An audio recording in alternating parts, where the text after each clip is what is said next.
ಪ್ರವಾದಿ ಎಜೆಕಿಯೇಲನ ಗ್ರಂಥದಿಂದ ವಾಚನ 18ನೇ ಅಧ್ಯಾಯ. ವಚನಗಳು 1-10 ಮತ್ತು 13 ಹಾಗೂ 30-32. ಸರ್ವೇಶ್ವರ ನನಗೆ ಅನುಗ್ರಹಿಸಿದ ವಾಣಿ. ಹೆತ್ತವರು ತಿಂದರು ಉಳಿ ದ್ರಾಕ್ಷಿಯನ್ನು, ಚಳಿತು ಹೋದವು ಅವರ ಮಕ್ಕಳ ಹಲ್ಲುಗಳು ಎಂಬ ಗಾದೆಯನ್ನು ನೀವು ಇಸ್ರಾಯೇಲ್ ನಾಡನ್ನು ಕುರಿತು ಹೇಳುವುದೇಕೆ?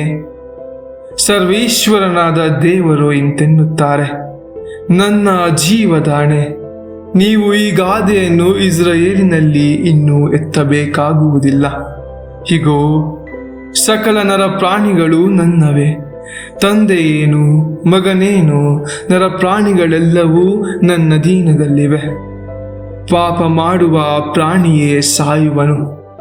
ಒಬ್ಬನು ಸಧರ್ಮಿಯಾಗಿ ನ್ಯಾಯ ನೀತಿಗಳನ್ನು ನಡೆಸಿ ಗುಡ್ಡಗಳ ಮೇಲೆ ಯಜ್ಞಶೇಷವನ್ನು ತಿನ್ನದೆ, ಇಸ್ರಾಯೇಲ್ ವಂಶದವರ ವಿಗ್ರಹಗಳ ಕಡೆಗೆ ಕಣ್ಣೆತ್ತದೆ, ನೆರೆಯವನ ಹೆಂಡತಿಯನ್ನು ಕೆಡಿಸದೆ, ಮುಟ್ಟಿನ ಹೆಂಗಸನ್ನು ಕೂಡದೆ, ಯಾರನ್ನೂ ಹಿಂಸಿಸದೆ, ಸಾಲ ಮಾಡಿದವನ ಒತ್ತೆಯನ್ನು ಬಿಗಿ ಹಿಡಿಯದೆ, ಯಾರ ಸೊತ್ತನ್ನು ಅಪಹರಿಸದೆ, ಹಸಿದವನಿಗೆ ಅನ್ನವಿಕ್ಕಿ, ಬೆತ್ತಲೆ ಇರುವವನಿಗೆ ಹೊದಿಕೆಯನ್ನು ಹೊದಿಸಿ, ಸಾಲಕ್ಕೆ ಬಡ್ಡಿ ತೆಗೆಯದೆ, ಲಾಭಕ್ಕೆ ಹಣ ಕೊಡದೆ, ಅನ್ಯಾಯಕ್ಕೆ ಕೈ ಹಾಕದೆ, ವಾದಿ ಪ್ರತಿವಾದಿಗಳಿಗೆ ಸರಿಯಾಗಿ ನ್ಯಾಯ ತೀರಿಸಿ, ನನ್ನ ನಿಯಮಗಳನ್ನು ಅನುಸರಿಸಿ, ನನ್ನ ವಿಧಿಗಳನ್ನು ಕೈಗೊಂಡು ಸತ್ಯಪರನಾಗಿಯೇ ನಡೆದವನೇ ಇಂಥವನು ಸಧರ್ಮಿ.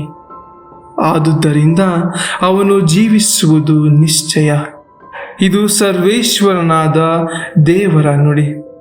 ಇಂಥವನು ಪಡೆದ ಮಗನು ಈಗ ಹೇಳಿದ ದುಷ್ಕೃತ್ಯಗಳಲ್ಲಿ ಯಾವುದನ್ನಾದರೂ ನಡೆಸಿ, ಅಸಹ್ಯ ಕಾರ್ಯವನ್ನು ಮಾಡಿ, ಸಾಲಕ್ಕೆ ಬಡ್ಡಿ ತೆಗೆದು, ಲಾಭಕ್ಕೆ ಹಣ ಕೊಟ್ಟು, ಹಿಂಸಾಚಾರಿಯು ರಕ್ತ ಸುರಿಸುವವನೂ ಆಗಿದ್ದರೆ ಜೀವಿಸುವನೇ?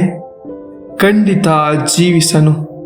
ಈ ದುರಾಚಾರಗಳನ್ನೆಲ್ಲ ನಡೆಸಿದನಲ್ಲವೇ? ಅವನು ಸಾಯುವುದು ನಿಶ್ಚಯ.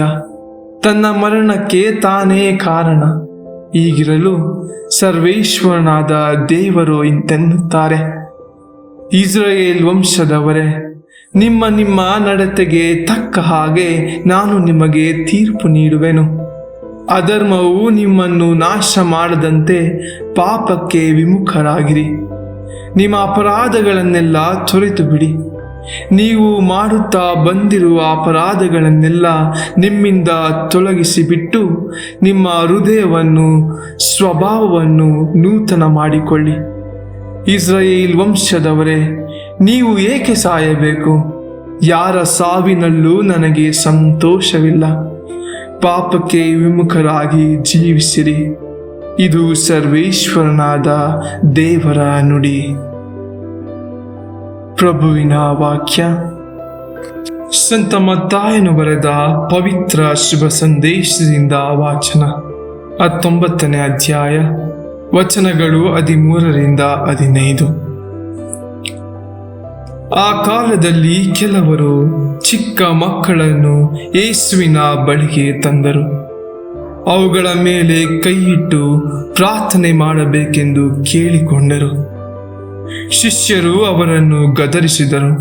ಆಗ ಯೇಸು, ಚಿಕ್ಕ ಮಕ್ಕಳನ್ನು ನನ್ನ ಬಳಿಗೆ ಬರಲು ಬಿಡಿ, ಅವುಗಳನ್ನು ತಡೆಯಬೇಡಿ, ಸ್ವರ್ಗ ಸಾಮ್ರಾಜ್ಯ ಇಂಥವರದ್ದೇ ಎಂದರು. ತರುವಾಯ ಆ ಮಕ್ಕಳ ಮೇಲೆ ಕೈಯಿಟ್ಟು ಆಶೀರ್ವದಿಸಿದರು. ಬಳಿಕ ಅಲ್ಲಿಂದ ಹೊರಟು ಹೋದರು. ಪ್ರಭುವಿನ ಶುಭ ಸಂದೇಶ.